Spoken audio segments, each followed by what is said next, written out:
Hi everybody, I'm bringing you a case card today. I really fell in love with this card that Justine Hovey created, and you can check out her card at the link below. So I started with this bunny stamp that I got so long ago and stays on, and I stamped it on just some heavyweight cardstock, and I'm going to watercolor the bunny with my Tim Holtz distress inks, and I sped this up really fast so you don't have to be bored watching me watercolor. I'm not a I would say I'm not like an expert amazing watercolorist, so my technique isn't something necessarily to copy, but there I am watercoloring the bunny. Now I'm switching over to doing the eggs and the little pink on his nose, I guess, and some tumbled glass for another egg. I just use a lot of different colors to color in those eggs, so that it's fun and spring-like. I wanted to make an Easter card.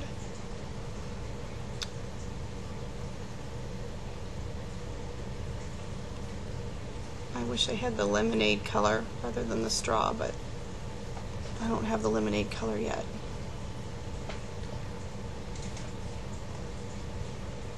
So I think this is the last color. No, maybe I do one more color after this. Oh yeah, just a little bit of peacock feathers.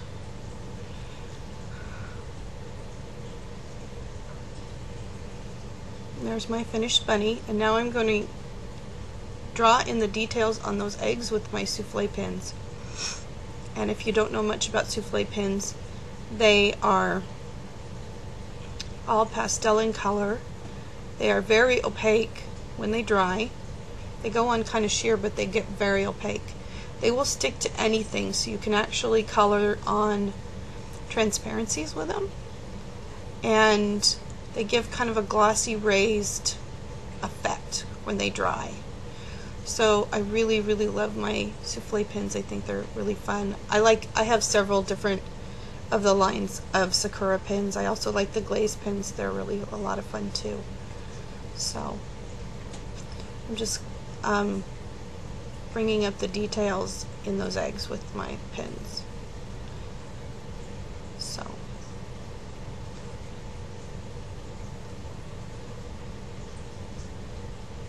and as you can see, they're really bright and opaque. So I'm using that paper stack, which is brand new, Echo Park, and it's Sunny Days Ahead. And I've chosen these bunnies, and that is a circle that I cut out with a Sizzix die. I don't have any thinlits or I don't have the little thin round dies or anything like that, because I have a silhouette, and normally I would just use my silhouette, but the power cable to my silhouette got lost in my move, so I ordered another one. It should be here in a day or two, but in the meantime I'm having to figure things out in a different way. As you can see, I wanted to make a frame.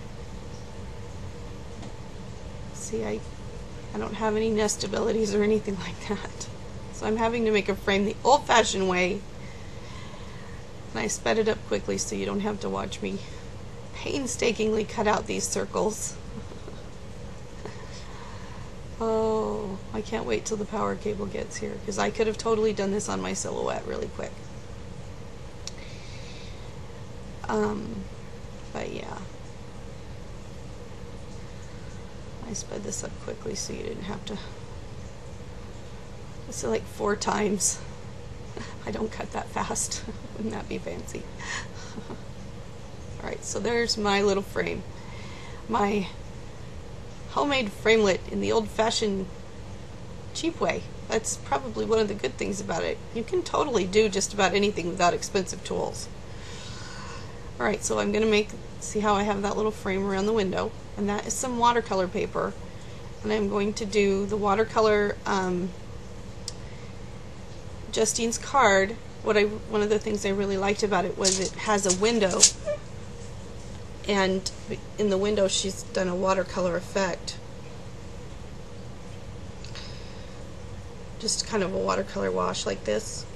So that's one of the things I wanted to case about it. The two things that I really liked about it that I wanted to make sure that I included were that wash, and I wanted to include well, I thought that the blue, the tumble glass, wasn't dark enough, so I got some Salty Ocean.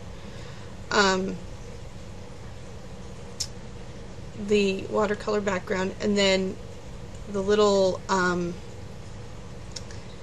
stamped image that was cut out that was just sort of put over the top, and it's like it's standing in the window. It's kind of neat. So that's what I'm trying to accomplish here. I'm doing this watercolor background.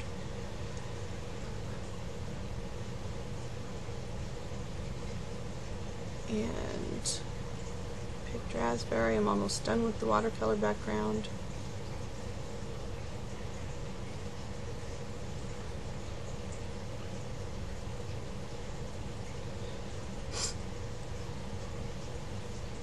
I didn't think the orange came out dark enough, so I had to redo it.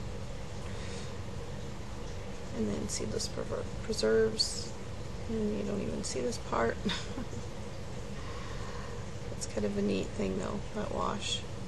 So I'm not going to make you watch the whole drawing. I fast forwarded to the end there.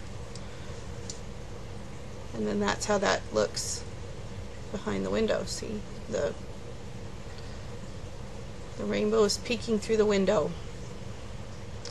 So there's my card base, and you can't see it, but it is a really cool woven texture cardstock. It's I don't know, like a linen. And there's my PVA glue that I love so much and I talk about all the time, which is a bookbinding glue that you can only get at art supply stores, but it's much cheaper and quick dry, and I like it better, a lot better. Okay. So I don't know how that tomato got in there. It just was on my desk, I guess. So now I'm figuring out how I'm going to place my little bunny.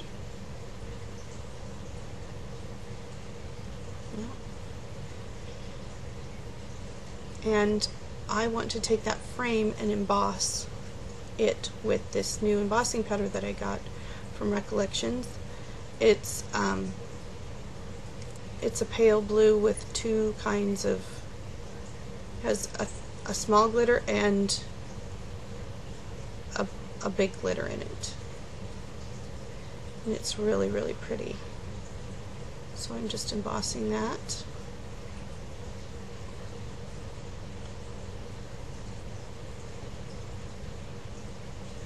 With that, I like that. You'll probably see me use that glitter quite a bit, that new embossing powder quite a bit, because I just bought it, so I'm using it a lot because I like it. Alright, I'm about to heat set this, and I won't make you watch the whole thing. I think I delete out sections of it. Alright, and there it is. See how pretty that is? It's really fancy. I love the glitz that it adds. So I'm gluing that frame all around my window. Justine's card was a lot more simple, and it was lovely. It was just lovely, but I don't always do that simple. So now I'm looking at my bunny again. How am I going to get him on there? And I go ahead and glue him into the window. You see how he's just glued on the edges there. Just like he's jumping through that window. And I just love that. That stamp is so old. My sister found it last night. She had this little bag full of just unmounted rubber. And it was, I remember we bought it at a stamp expo in, like, before my kids were born. I mean, this would have been, oh my gosh, like 2000, so 15 years ago. No idea where it came from. So I've got a greeting there that I have a stamp. It's a Studio G stamp that I picked up for 50 cents at the Craft Warehouse, because they've got all their Studio G stamps. It says Believe in the Bunny. And obviously I stamped it with Stays On.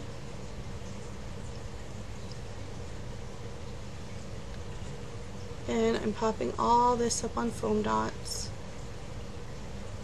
I don't use, look at my little tiny pieces of foam dots. I'm very conservative with it. I know some people, they put long strips. I'm very conservative with it. Probably not the most durable cards, but people just throw your cards away anyway, which is sad, because I spent like a half an hour or 45 minutes on this card. And there it is. Alright, hope you have a good day.